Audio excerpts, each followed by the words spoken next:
ಅರ್ಹ ಫಲಾನುಭವಿಗಳಿಗೆ ನ್ಯಾಯ ಸಮ್ಮತವಾಗಿ ಮನೆ ಹಂಚಲಾಗುತ್ತದೆ. ಮಧ್ಯವರ್ತಿಗಳಿಗೆ ಅವಕಾಶ ಇಲ್ಲ ಎಂದ ಶಾಸಕ ಡಾಕ್ಟರ್ ಶ್ರೀನಿವಾಸ್ ಗೆಂಟಿ. ಕೂಡ್ಲಿಗಿ ವಿಧಾನಸಭಾ ಕ್ಷೇತ್ರದ ಕೂಡ್ಲಿಗಿ ಪಟ್ಟಣದ ಪ್ರವಾಸಿ ಮಂದಿರದಲ್ಲಿ ದಿನಾಂಕ 3/1/2026 ಮಾನ್ಯ ಶಾಸಕರಾದ ಡಾಕ್ಟರ್ ಶ್ರೀನಿವಾಸ್ ಗೆಂಟಿ ಅವರ ಅಧ್ಯಕ್ಷತೆಯಲ್ಲಿ ಕೂಡ್ಲಿಗಿ ತಾಲೂಕಿನ ಪತ್ರಕರ್ತರೊಂದಿಗೆ ಅಭಿವೃದ್ಧಿ ವಿಷಯ ಹಾಗೂ ಸ್ಲಂ ಮನೆ ಹಂಚಿಕೆ ಕುರಿತು ಪತ್ರಿಕಾಗೋಷ್ಠಿಯನ್ನು ಹಮ್ಮಿಕೊಳ್ಳಲಾಗಿತ್ತು.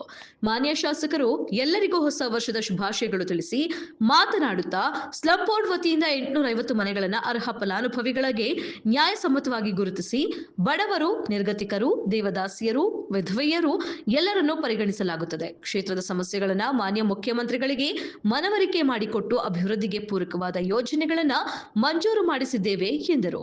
ಈ ಕ್ಷೇತ್ರದ ಜನತೆ ನ್ಯಾಯಸಮ್ಮತವಾಗಿ ಸಹಕಾರ ನೀಡುವಂತೆ ಮನವಿ ಮಾಡಿದರು. ಈ ಸಂದರ್ಭದಲ್ಲಿ ಅಧಿಕಾರಿಗಳು, ಪಟ್ಟಣ ಪಂಚಾಯಿತಿ ಪತ್ರಕರ್ತರು, ಗಣ್ಯಮಾನ್ಯರು, ತಹಶೀಲ್ದಾರ್ ಅಧಿಕಾರಿಗಳು, ನಾಗರಿಕರು, ಸಾರ್ವಜನಿಕರ ಉಪಸ್ಥಿತಿಯಲ್ಲಿದ್ದರು. ಕೆಲಸ ಈಗ ನೋಡಿ, ಶಿವಕುಮಾರ್ ಅವ್ರು ತುಂಬಾ ಸರಿ ಅಲ್ಲಿಂದ ಇಲ್ಲಿವರೆಗೂ ಅವ್ರು ನೋವು ಹೇಳ್ತಾ ಬಂದಾರೆ.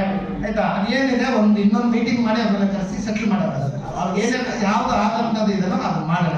ನಿಮ್ಮ ಯಾರು ಕಮಿಷನರ್ ಈಗ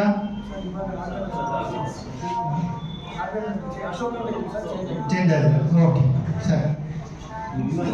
ಈಗ ನೋಡಿ, ನಮ್ಮ ಈಗ ಸೆಕ್ರೆಟರಿ ಇವರೇ ಬರ್ತಾರಲ್ವಾ, ಸುಮ್ಮನೆ ಮನೆ ಹೋಗ್ತಾರೆ. ಈ ಸೆಕ್ರೆಟರಿ ಇವರ ಮೋಹನ್ ರಾಜ್ ಅವರಲ್ವಾ, ಹೌಸಿಂಗ್ ಸೆಕ್ರೆಟರಿ. ನೋಡಿ, housing secretary Mohan Raj, KP Mohan Raj ಇದ್ದಾರೆ. 2015ರಲ್ಲಿ ಅವರು ತುಮಕೂರು DC ಆಗಿದ್ರು. ನನ್ನ ಪೇಷಂಟ್ ನಾನೇ ಆಪರೇಷನ್ ಮಾಡಿದ್ರು. ಅರ್ಥ ಆಯ್ತಾ?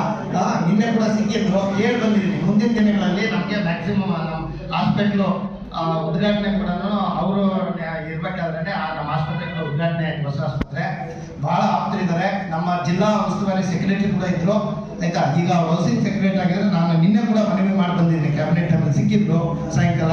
ಸ್ವಲ್ಪ ನಮಗೆ ಮ್ಯಾಕ್ಸಿಮಮ್ ಸಹಕಾರ ಬೇಕಂತ ಹೇಳ್ಬಿಟ್ಟು ಹೇಳಿದ್ದಾರೆ. ನಮ್ಮ ಕಡೆಯಿಂದ ಏನೋ ಸರ್ಕಾರದ ಮಟ್ಟದಲ್ಲಿ ಸಹಾಯ ಬೇಕು ಮಾಡ್ತೀವಿ ಅಂತೇಳಿ ಇದನ್ನ ಪರ್ಸನಲ್ ಆಗಿ ತಗೊಂಡು ನಿಮ್ಗೆ ಏನೇನು ಗ್ರೀವೆನ್ಸ್ ಇದ್ದಾರೆ ಎಲ್ಲ ಸೇರಿ ಕಂಪೈಲ್